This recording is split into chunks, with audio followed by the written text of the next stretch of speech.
let me say this. Let me just repeat this. Harry owes William nothing. Earthshot was a flop. And right now, we're having a palace meltdown. So guys, the latest royal tantrum is swirling out of Kensington Palace because apparently William's Earthshot trip didn't land the way he hoped. And now Harry is being used as the excuse again. His little brother has once again overshadowed him.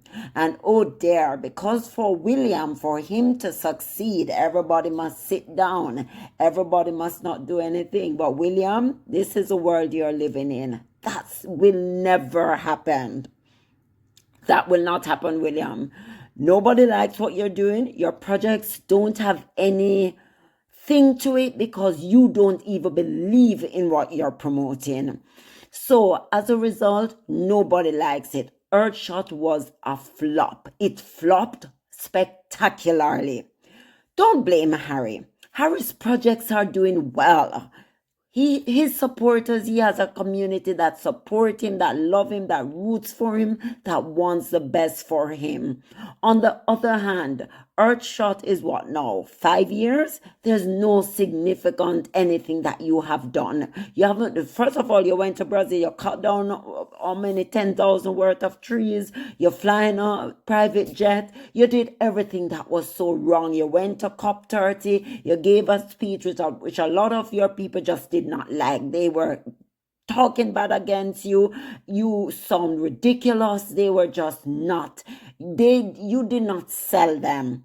So don't blame Harry for your mediocrity. Again, we say mediocrity is what you are, and you always trying to blame Harry. So this time, guys, the narrative is that Prince Harry did not inform the palace about his trip to Toronto, a trip that happened to fall around the same time William was in Brazil for his climate project. And suddenly, we're what? Going on to 2 weeks now? We are supposed to believe this is a crisis? If you are the supposed king, the heir to the throne, and you cannot command an audience and you're going to blame your little brother, Harry will always overshadow you, William. So that's one thing you're going to need to get through your thick skull. But you believe that Harry must be under you. So that means you elevate yourself, and that's the only way you can have some traction because Harry is just lurking around the corner. Listen to me, William, if this is how you're going to run your monarchy, more power to you, bring it on, because that's the end of the monarchy, if that's what you're doing. Because I'm telling you, you look stupid. I thought Harry was irrelevant. I thought nobody likes him. I thought you were the heir, the supposed king to be, and everything. So how is it that Harry has so much power over you? How is it that everything you are I've never seen this before. This is funny. The heir that follows the spare, because everything that Harry does, you try to mimic it. You try to steal it. You try to do everything because you're trying to put your brother down, and it will never happen. So guys, let us talk about this ridiculous notion that Harry need to inform them of what he's doing, and how Harry did not tell them about Toronto. Harry don't owe you guys jack. He owes you nothing. He literally did not have to be courteous. I don't know why Harry's like this, because I'm telling you, Harry, you need to stop being so courteous. You need to stop giving these people space in your life because they mean you no good. Move on. Move on with your family. Don't give them back the title because that's what they're stressful about. But guess what? Even if you give them the title tomorrow, they will have something else to bitch about. So let them bitch. Let them create all the noise they want. Right? So let's start with the obvious, guys. Earthshot. Or as many people now jokingly call it, Earth flop. Because despite the PR machine pushing this project as William's global moment, the world simply didn't react. The headlines barely moved. The engagement was weak, and social media completely uninterested. Social media was not interested. It was a flop. Then Harry appears in Toronto. The crowd loves him. The coverage is positive. The event is meaningful. And suddenly, every camera turns back to him. You see how Harry looks suave and dapper in his suit going to that function, that evening function, the dinner. I'm telling you, William, you cannot walk in Harry's shoes. You should know that by now. It's not Harry's fault that Earthshot is struggling. It's not Harry's fault that people care more about authenticity than cosplay medals and stage photo ops. It's not Harry's fault that charisma can't be bought, inherited, or forced. But instead of acknowledging that Earthshot didn't hit the mark, the palace does what it always does. It blames Harry. Here's what we're being told. Harry didn't inform the palace about his Toronto trip. Therefore, his appearance overshadowed William's climate visit. Therefore, this is somehow Harry's wrongdoing. Except that's not what happened. Harry's team confirmed they notified palace officials of the trip. And like clockwork, I don't think they needed to. I don't think they should have. They needed to. It's not, they didn't need to. Harry is being too accommodating to these evil people. And like clockwork, anonymous palace sources claim they never got the memo. Oh, please give me a break. How many times have we seen this exact storyline? The palace claims ignorance until receipts show up. Remember they said I never know that Andrew was this, when in fact they knew everything about what Andrew were doing. They paid $12 million. They are liars. Don't take them at face value. They are liars. Don't even listen to them. Just like the time they claimed Netflix and ABC didn't reach out for comment until emails surfaced proving the palace was contacted. Just like how they tried to downplay Andrew's involvement with Epstein until photos and documents proved the opposite. This is a pattern. The palace lies to control the narrative, and the press runs with it. And the funniest part, Harry doesn't even have to inform them, which is what I'm saying. Why inform them? Harry, do your thing. He's not a working royal. He's not on their payroll. He doesn't owe them schedules, briefings, itineraries, apologies, nothing. He's a grown man living abroad with his wife and kids, paying his own bills.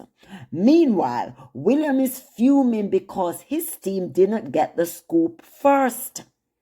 Let's be honest here. This isn't about Toronto. This isn't about communication. This isn't about protocol. It's about control. That's what this is all about. Control, guys. The institution wants visibility over Harry because they used to rely on him for distraction, for positive headlines, for balancing out William's stiffness, for covering up internal scandals. But since Harry left, something interesting happened. None of Harry's projects leaked. None of Meghan's appearances leaked. No rota exclusives, no sabotage plans. You know why, right? Because William and the palace don't have access to their lives anymore, and that terrifies them. Because we know, once they see that Meghan is coming out with something, once it's announced to everybody, so they know when all of us know, all of a sudden they have schedule on the books. So they are piggybacking riding on Harry and Meghan coattail. They are piggybacking on them, and that is it. They do not work. The only time William and Kate come out to work is when Harry and Meghan are doing something, and this year was a massive year for Harry and Meghan. And they worked. They did a lot. The palace was terrified of this. So when they knew that Harry was coming to London, they scurried and put something on the books for William and Kate, which was kind of ridiculous because they look so stupid, right? So look at the hysteria over Meghan's Paris visit. The palace didn't know it was happening. The British tabloids were blindsided, and suddenly the coverage became unhinged. Why? Because they have no control over Harry. They have no control over Meghan. No blackmail, no access, no briefing cycle, nothing. So they lash out in the only way they know, smearing Harry. Let's talk about William's reaction because it's painfully obvious. When Kate Manzi suddenly published that piece claiming Harry didn't inform the palace, it was extremely convenient. 1 week after Harry's successful Toronto trip, on King Charles's birthday, and right after Earthshot fizzled, are we really supposed to believe this timing is a coincidence? William has a long history of planting stories. From the Jason Cornoff era, we know what happened with Jason Cornoff, right? To the bullying accusations, to the constant sources close to the prince leaks. This is his playbook. He's frustrated that Harry's natural charisma has overshadowed him yet again.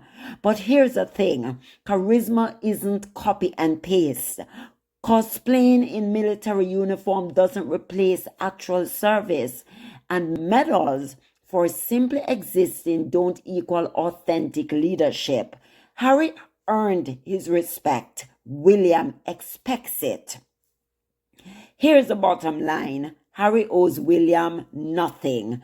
Not an itinerary, not an apology, not an explanation, and definitely not his spotlight.